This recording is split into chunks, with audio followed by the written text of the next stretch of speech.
Welcome to Accountable, where your business is our business. Hosted by David R. Peters.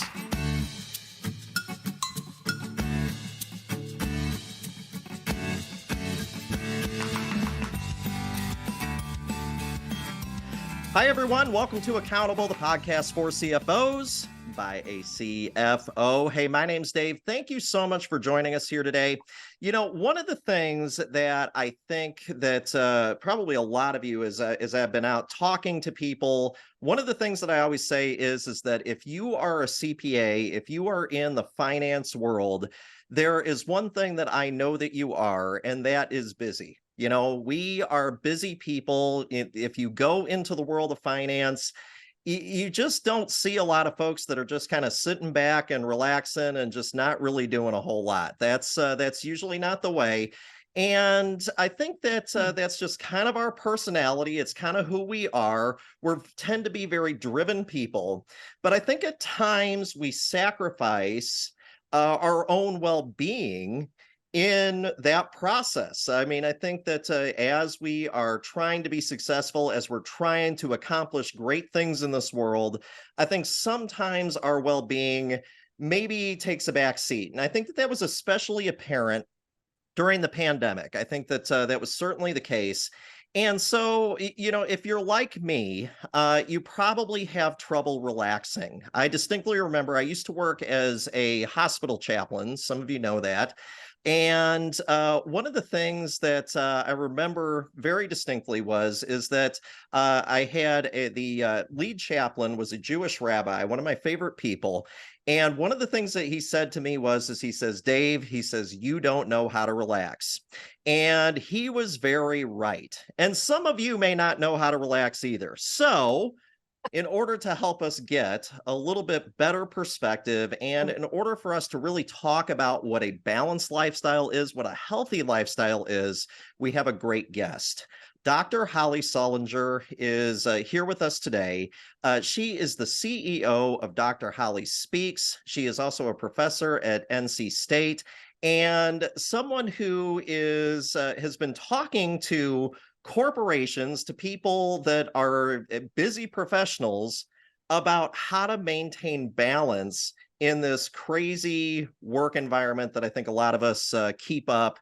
And so, Dr. Holly, thank you so much for being on Accountable. Hey, it's an honor. I'm really glad to be here today. I think we're going to have fun with this topic. It's a good one.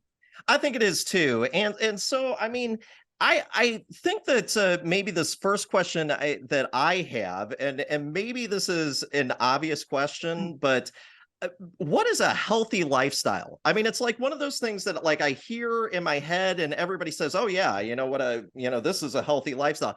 I don't know that we really know. And so I would ask you, what exactly is a healthy lifestyle? What are we trying to achieve? Well, and just to muddy the waters right off the bat, I'll start out with, it looks different for every single person. That's one of the biggest takeaways is, you talked about how busy you are, and somebody said, you don't know how to relax. I've been told the same thing. Maybe I'm happy doing that. Maybe my life clicks along a lot better if I'm a little bit more busy than most people. So it really does depend on the person, but it's basically being able to yourself bring together 6 different parts of your life. We've got to be able to self-manage. So you've got to be able to make sure that you're moving along the best way possible for you. You've got to be able to time manage. And that's one of the things that busy people often don't do well, is manage their time. So that's something we can absolutely talk about. Stress management is a big one. When you are stressed out, what do you do? How do you get yourself out of that stress mode? And we all know a little bit of stress is good. It propels us. It causes us to be innovative and creative, but too much stress can really hurt us physically and mentally. Change management is another big one. And we have all just been through major change in the world. Right. So everybody's trying to deal with change management.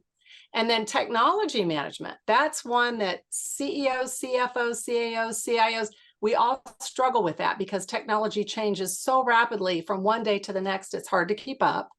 And then the last one, and this is the one that people like you and I have a little bit of an issue with, is leisure management, We've got to be able to take that time away from what we do and recharge. And believe it or not, it's really good to give your brain a breath of air, to let it just breathe and look at different things and different people in different places from time to time. It allows us to be better when we get back to work. So those 6 things have to be in the right balance from a personal perspective. I think that that's interesting. So I think that you may be the first person who I've ever heard actually use the term leisure management, because I think that that is something that I mean, I think that we just say, well, I'm relaxing, that's what I'm doing, right? I mean, but you're Right. actually talking about, sort of making it sounds to me anyway, like you're kind of saying that we should take more of a proactive approach to some of these things and try to find kind of what fits for us, what works for us. Is that right? I agree. Yes, that's exactly what I'm saying. I love what I do. I train people around the globe. And because of that, it also lets me know how differently we manage things here in America versus other places around the globe.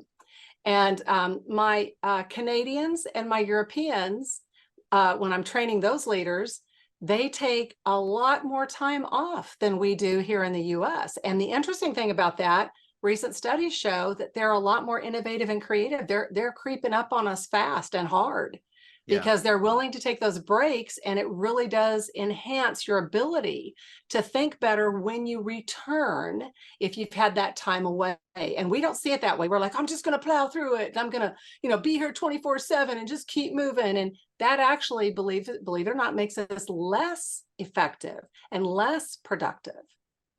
I think I think that's really interesting that you say that, because I think especially for us CPAs, I mean, I think on some level, I mean, I think that that's kind of how we're wired. I've talked with other folks about this. We kind of get this weird sort of pride. I don't even know if that's the right word, but a weird sort of pride on, hey, especially during busy season. I can't tell you how many tax accountants that I've worked with and have been a part of, where they're like, hey, I worked 110 hours last week, you only work 95, so Yeah, and it's a badge of honor. yeah, and somehow that's a weird thing to win on, by the way.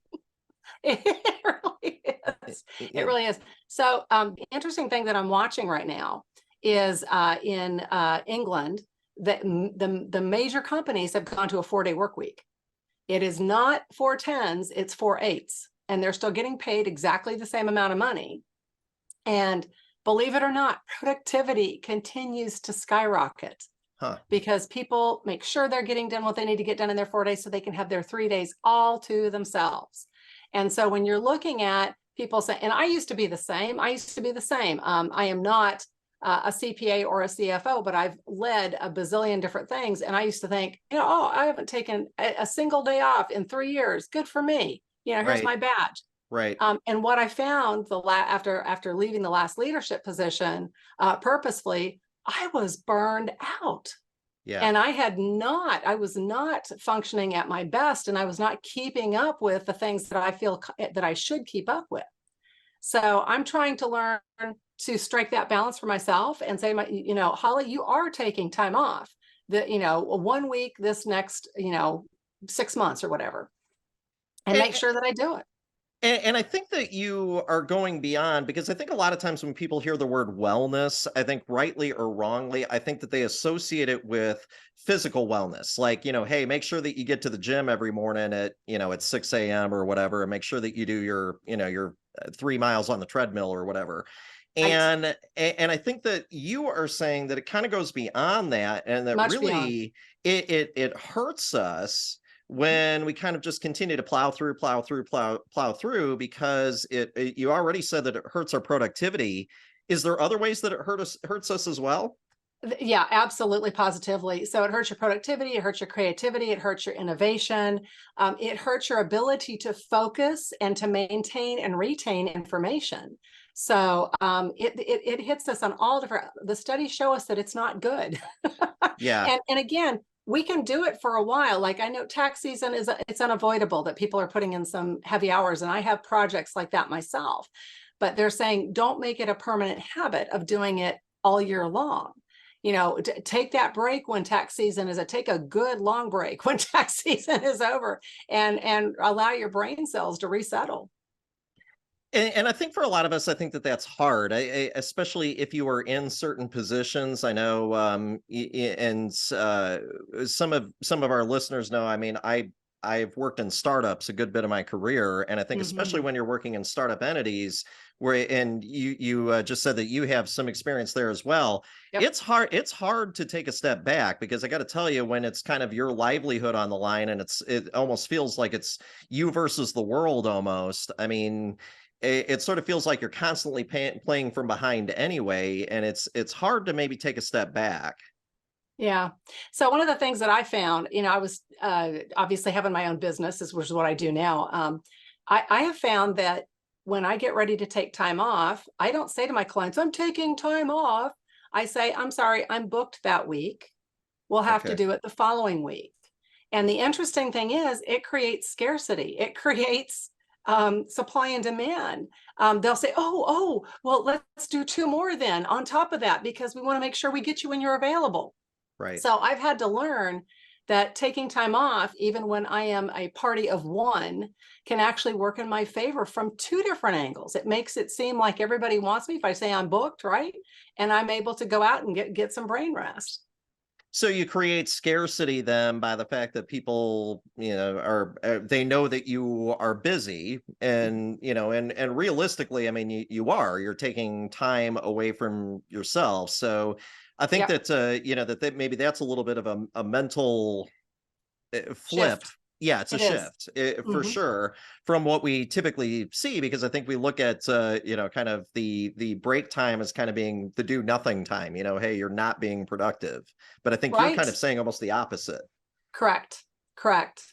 And one of the things I find, I've done a lot lately where I've gone out of the country, gone other places. And I find that when I'm observing how people, interact in other countries, that makes me understand and connect better to the way we react and interact in our country. So I'm actually, even when I'm doing nothing and I'm seeing new things and seeing new people, I'm still assimilating information that when I come back, I can use to my benefit and to the benefit of the people that I work with. Yeah. So I think that that's probably, one thing that we probably need to do if we really kind of want to adopt a healthy lifestyle is that we need to stop thinking about our break time, our time away from work, or non-working time as nothingness. Yeah. As nothingness. Yeah. And so I think that that's probably a shift. I think, though, that for a lot of us, I think that we live very habitual lives. I mean, we do the same things every day. We do the same, I remember one time I had somebody tell me that if I ever think that I don't kind of live by habit, to try brushing my teeth with the other hand. I don't know if you've ever done that. I tried doing it with my left hand one time, and it was just like toothpaste and, spit everywhere. Okay. So, I mean, we really are. I mean, and that's obviously a goofy example, but I mean, we go to the same places, we do the same things, we, interact with the same people, and we even at times kind of have the same conversation over and over and over again. And it dulls our brains. It really dulls our brains. I call us rut people. I say that humans love to get into ruts and stay there. We feel very comfortable being in ruts. Yeah. And so experts do tell us brush your teeth with the other hand, or take a different route to work in the morning. Right.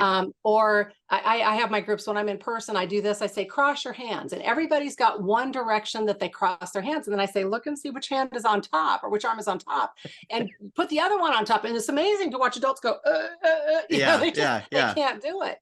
But if you force yourself to take the time off and go to a place where you don't usually go and leave the phone off. The first place I was successful doing that, I forced myself to go on a cruise where I was going to be out in the middle of the ocean and I wouldn't have cell service. Yeah. And it worked. And it was like, the world kept turning, and people just, let us know when you're available again. We want, it worked out in my favor, and it made me rest. It made me look at different things. I think that that's interesting. So is it possible then that, with these kind of habits that we naturally have, is it possible for us to not have a healthy lifestyle and kind of be so focused that we really don't know it? Yeah. And if you think about it, if somebody out there is a CFO and has a team of people working for them, you're not only hurting yourself, you're hurting your team. Because now they're going to think that if you send an email at 3 a.m, they should be up at 3 a.m to respond to you. And they need to be working on Saturday if you're working on Saturday. And now you're not only burning out yourself and making yourself less productive and less creative and innovative, by example, you're causing them to do exactly the same thing. Right. So we need to remember that all eyes are on us, as leaders, and whatever we do sets the pace for the entire team. And I think that that's tough. I mean, I do. I think that is certainly something that I have struggled with. I distinctly remember, becoming a CFO for the first time, and just really being, I think, excited about my job, but also just wanting to prove myself. I was able to be in a CFO role pretty early on in my career. And it was, I was out to prove something. I certainly know that. And I do think that, at least in my case, I think I burned out some of my colleagues simply because I wouldn't stop. I was kind of too afraid to fail. So I just kind of kept going. So it's interesting when you're talking about burnout. So 77% of employees have experienced burnout at least once in their current job, at least once. And the worst case of burnout is people say, I can't continue to work like this, and they leave. And anytime somebody leaves, we have to pay their salary and a half just to get somebody else in the door. And that doesn't account for the fact that the organizational knowledge also left with that person. We have to retrain this person now. Right. So it's very expensive if we burn people out. It's very expensive if we burn out. And it's a lot better to make sure people get away from time to time and are able to self-manage and continue working for us and giving us their very best than it is to try to replace people on a regular basis. So there's a cost savings, I think, is what you're saying there too. I mean, so there's economics involved here that maybe we don't necessarily always think about. Exactly. Yeah. So I think leaders need to learn to communicate with their staff and let them know that PTO is there for a reason. Right. It's there to help us recharge and be even better when we come back. And the taking of PTO is not an indicator that somebody's not needed. Right. It's an indicator that everybody needs to have a break because we're human, and that's just how our bodies and brains and minds function best. So do we inadvertently maybe incentivize people to burn out? We do. Because the number one reason that people complain about burnout is their leader. Okay. So that kind of goes back, whatever that old adage is, people don't leave jobs, people leave managers or leave leaders, I guess. I'm probably butchering that. No, you got it about right. That's about right. Yeah. So, I mean, because I do know that like certain companies, I mean, they will pay out any sort of unused PTO that would seem to incentivize, burnout. Yep. Yes, 60, in addition to, the burnout, again, having to replace people, again, you talked about the economics. Mm-hmm. The number is 68% of employees say that not having a good work-life balance, not feeling comfortable at work, it impacts their morale and their motivation. Okay. So, we talk about quiet quitting. We talk about bare minimum Mondays. We talk about, freebie Fridays, the different ways that people don't do anything or coast because that's all they're capable of doing at this point. And that hurts us economically every single time. Right. So, I mean, we've talked about kind of negative things that can happen and that companies do. So if a company wants to try to turn the corner on this and wants to try to go the other way, there has to be some ways to do it. Is there ways to sort of policy our way into better kind of balance and a better healthier lifestyle for our employees? Or is it one of those things where the leaders just kind of have to do it by example, or is it both? How do you start to even begin? Yeah, no, that's a good question. That's a loaded question. If organizations are proactive and it comes from the top down, obviously it's going to be easier to implement. Okay. However, most organizations are not that forward right now, even at this day and age. So I always, when I do my leadership academies and my leadership training, I always say it can happen one leader at a time. If Right. you decide to really tune into your people, have conversations about the importance of PTO, have conversations about the importance of having a life outside of work, not feeling like you're not replaceable, because hello, if all of us die tomorrow, they are going to replace us, right? Right. Yep. So, we need to make sure we have these conversations with people, and then we need to be open enough for them to have conversations with us. So the big buzzword right now is work-life balance. Yeah. And it's almost a generational perspective. So I'll give you an example. I have an engineering firm that I do a lot of leadership training and consulting with. And the firm is basically boomers and Zers, and then just very few of the generations in between. And the boomers, I remember one of the first weeks I was there, they said, "What is wrong with today's young people?" Yes. They want to work only 40 hours and they actually want to have a life. I mean, that was literally how it was presented to me. And I was, Yeah. I Yeah. was like, okay. And then the young people said, "What is wrong with the old people? They want me here 80 hours a week and they don't expect for me to ever have a life outside of work." I mean, it was that much of a disparity. And I won't say it's fixed now. We're starting to inch closer towards, each generation closer towards each other. But that is the big discussion that we're having now. Gen Zers, the youngins, and by the way, there's now a Gen A. That's the new ones under the age of 14. They're always coming up with something else. But they watched their parents spend all of their time and effort at work. And a lot of them missed having their parents there. And they saw how their parents didn't have a life. And once they retired, they didn't know what to do. And they've decided up front, I'm not doing it. Yeah. I'm not doing it. Yeah. And so we also need to, again, I started out by saying it's individual. Every individual has a different perspective on what work-life balance is for them or what a healthy lifestyle is for them. And we need to have the best thing a leader can do is have an open conversation. Yeah. I had a really highly regarded young engineer say to me, "I will work extra hours as long as they let me take my brand new baby daughter to daycare and pick her up sometime in the afternoon and spend some time with her. I'll work late into the night if they'll let me, but I don't want to be stuck at the office for 10 to 12 hours a day." Right. And that's understandable. Yeah. I mean, that's almost an applause moment to me. Right. It's nice that this person wants to be there for their family, in addition to one of the most highly regarded and sought after young engineers in our area. I think that this is interesting because I do think that there is this divide out there. Certainly it is true in the financial services sector. In that, because I think that a lot of times, I guess maybe two things. One is that I think that there is this perception that younger folks are lazy. Right. Yes. I mean, Yes. so I mean, you talked, and I think that that's kind of what you hit on. But I think the perspective is that they look at that and they say, "Hey, I was expected to work, tons upon tons upon tons of hours. My gosh, I mean, if they want to advance, they should put in their time too." And that, frankly, if it's not that way, they're just not, paying their dues. There's probably another way to put that, but that's kind of the perspective. And then the other thing I would say too, this idea of work-life balance, I have to be honest, I have always struggled as to whether or not there is such a thing, because and simply because Dr. Holly, I think that it's a great thought, but I don't know that I've ever actually seen it. Yeah. Yeah.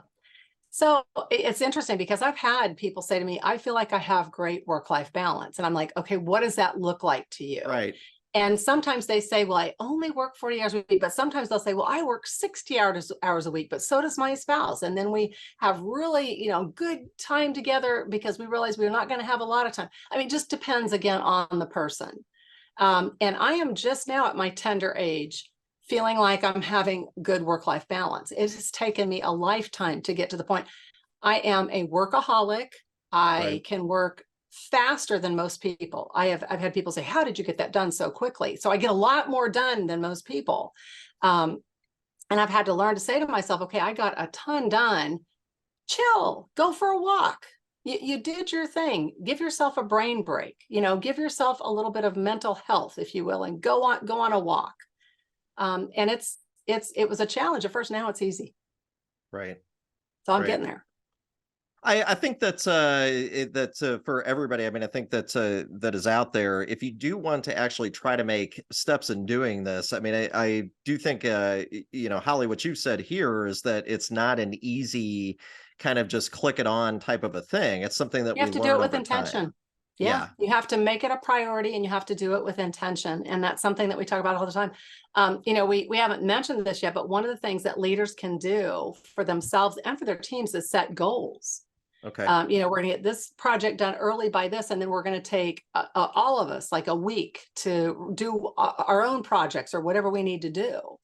I know Google does that. Google gives every single employee, I think it's 20% of their work week, a 40-hour work week, to work on whatever project they want to work on.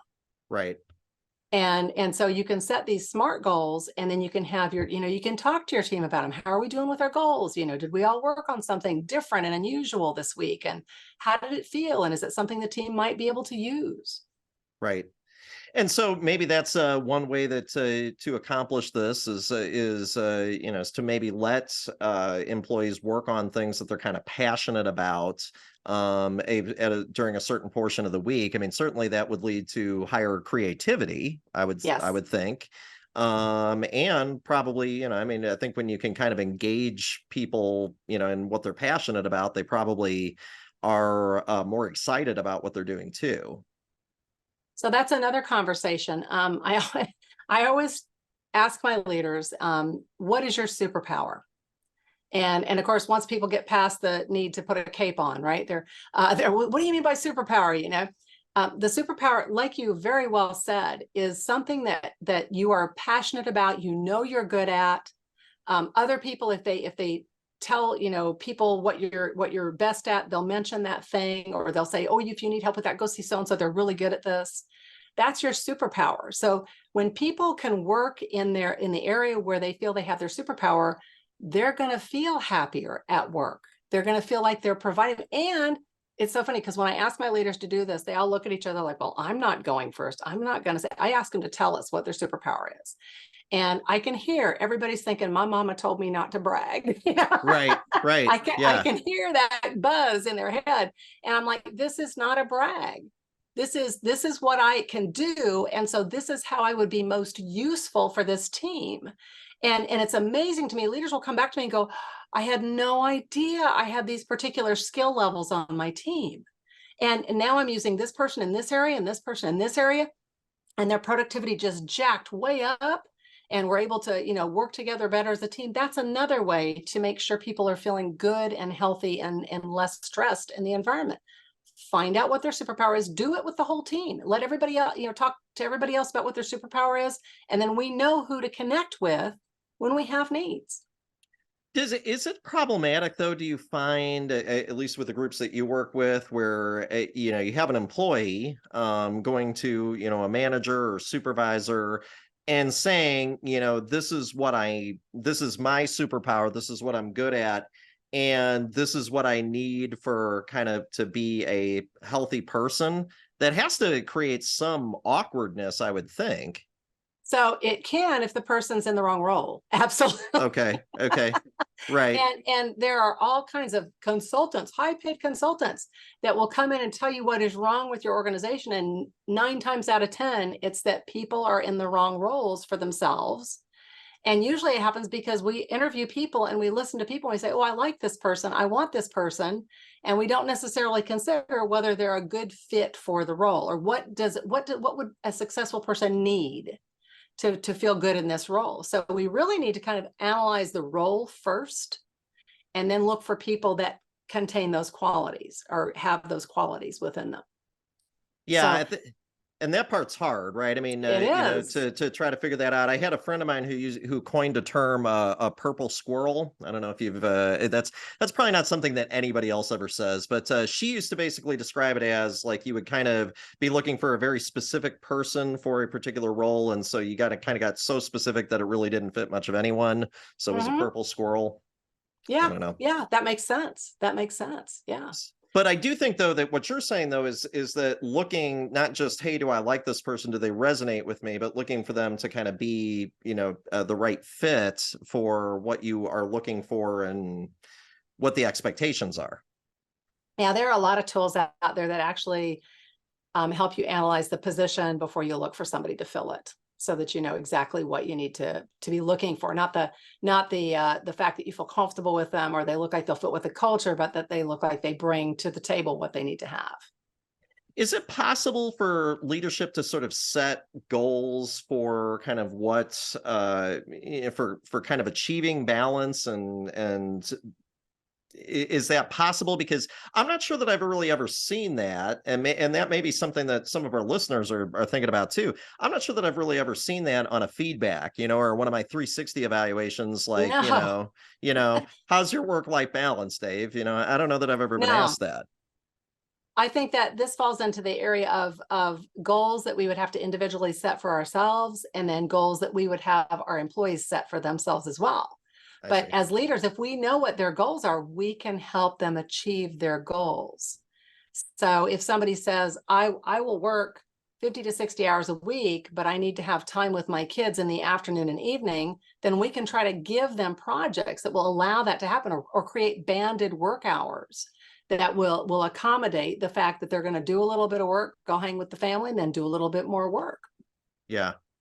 And so it sounds to me then that at least part of this is communicating and open communication. I mean, I think that that's at least something that you've mentioned here a couple of times, and it's also communication on both sides too. So so Yes. whether or not you're in kind of a staff, more of a staff kind of a role, versus whether or not you're in kind of more of a leadership position, either way, sort of opening up that conversation that I think previously, certainly in financial services, obviously I've spent a lot of my career in financial services, and so that's the one I'm going to speak from here. Certainly in financial services, that was just something that you didn't really bring up, I think, previously. Sure. No, I agree. There are a lot of professions out there where this just wasn't something we discussed. Yeah. So open communication, allowing people to talk about their superpower, that's the way you termed it, and allowing them to talk about what it would take to be kind of a more balanced person for them, and probably for a lot of people, getting them to even think about that. Because again, I think a lot of times for us, I'm not sure that we really internalize and think to ourselves, what do I need to be sort of be a balanced, healthy person? And then again, like we started out saying, encourage people to use their PTO. The Yeah. U.S. has the minimal amount of PTO compared to all of the other industrialized nations. Yeah. So encourage people to use it, and encourage them to take those brain breaks. And even in the middle of the day, if one of your team members feels like they're really stressed out, have them take a half an hour and go walk. Yeah. Or just do something different for the moment. I mean, it's to our own benefit if we help people avoid burnout and avoid stressful scenarios at work, because then we are going to get better productivity, better morale, all of the things that end up in our pocket, honestly. So let me ask you something here, because especially over the last couple of years, we've had, and there's been various terms that we've used, but the Great Resignation, and Yep. kind of a lot of people changing roles and everything. Is when you're interviewing somebody, is there a way to kind of tell what their sort of stance is on work-life balance, or conversely, is there a way that I can, as an interviewee, is there a way for me to know kind of what the company stance is on work-life balance? Is there kind of a key question there or something like that that we can ask? Anything that you would suggest? Yeah, I like when it's kind of like a little silent, sly way to do it, if you Yeah. will. But you can ask how their leaders prepare their teams when they're going to take PTO.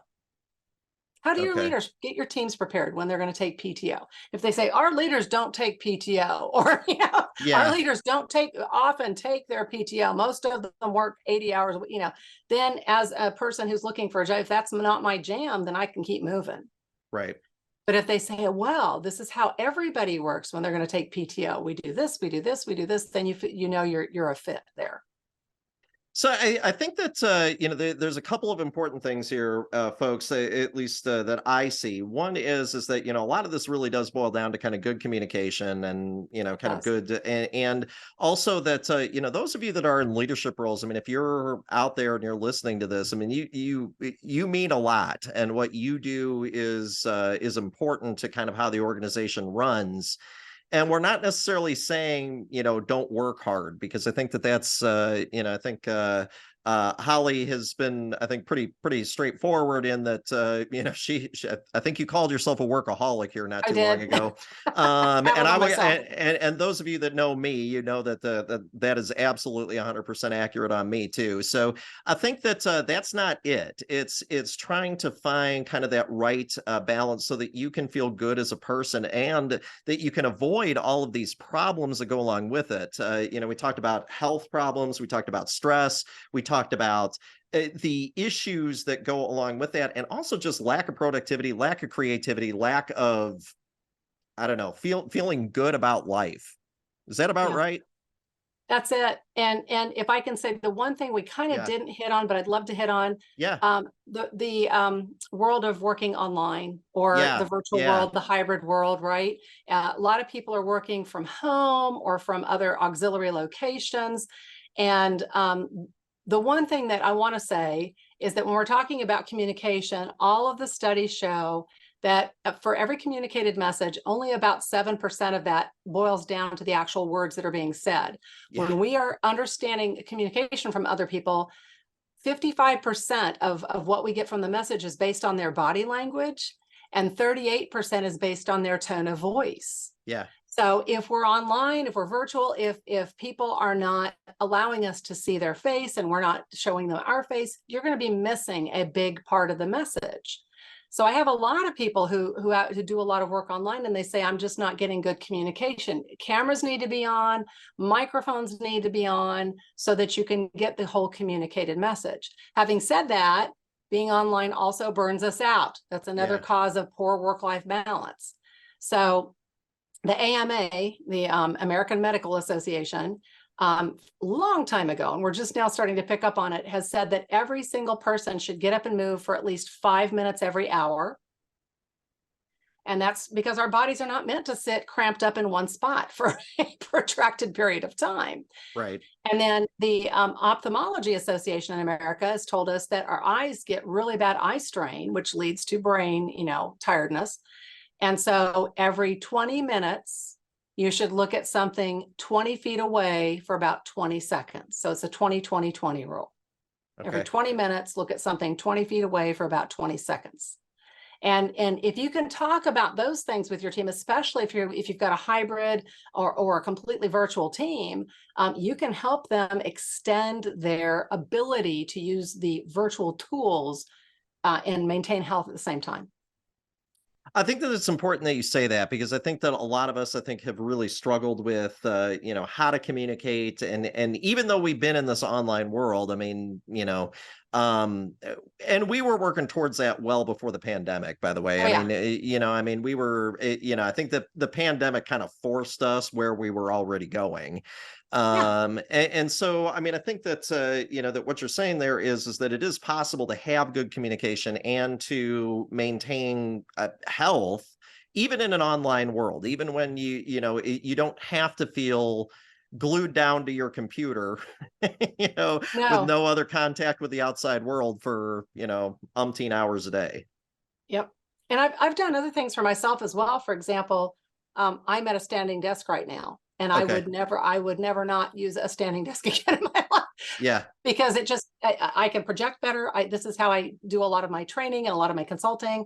And so it helps me project without hurting myself physically. There's all different kinds of things you can do ergonomically to make sure that you're comfortable. I have two big monitors. And that helps me visually. So you can do a lot of things to make sure that you're working correctly in a virtual environment. So I think that that's important as well, folks. I mean, if you're struggling with the virtual environment, even now, in 2023, I mean, I think that there are some things that you can do there as well. So, Holly, you give seminars, you talk to groups and try to help them with some of these things. If a group would like to get a hold of you, what is the best way to do that? Yeah, they can either visit my website, drhollyspeaks at .com, or they can email me at drhollyspeaks@gmail.com. I almost combined all of that into one. So drhollyspeaks.com or drhollyspeaks@gmail.com. And I absolutely love working. I work with many different types of groups, many different, like I said, around the globe, and I love every one of them. I have such a great time learning about what they do and where their pain points are. So you brought up, thank you for bringing up such a good topic for everybody. This is something people need to be aware of all the time because we're often at work more than we're even at home. And so it matters what happens there. Absolutely. Couldn't have said it better. I think that this is a huge topic, folks. I mean, if you're listening out there, if you're struggling with this, you don't really know how to begin, be sure to reach out to Holly and at least begin this conversation. It is important, and it is important, I think, especially for those of you out there that are working in financial services. I know what it's like, folks. So be sure to reach out if this is an issue and start to make that turn. So because it is important to us. So, well, Holly, thank you so much for being on Accountable. I thought that this was great. And so thank you so much. Thank you. I appreciate the opportunity. Thanks for listening to Accountable. Be sure to subscribe for more interviews and insights from today's business leaders.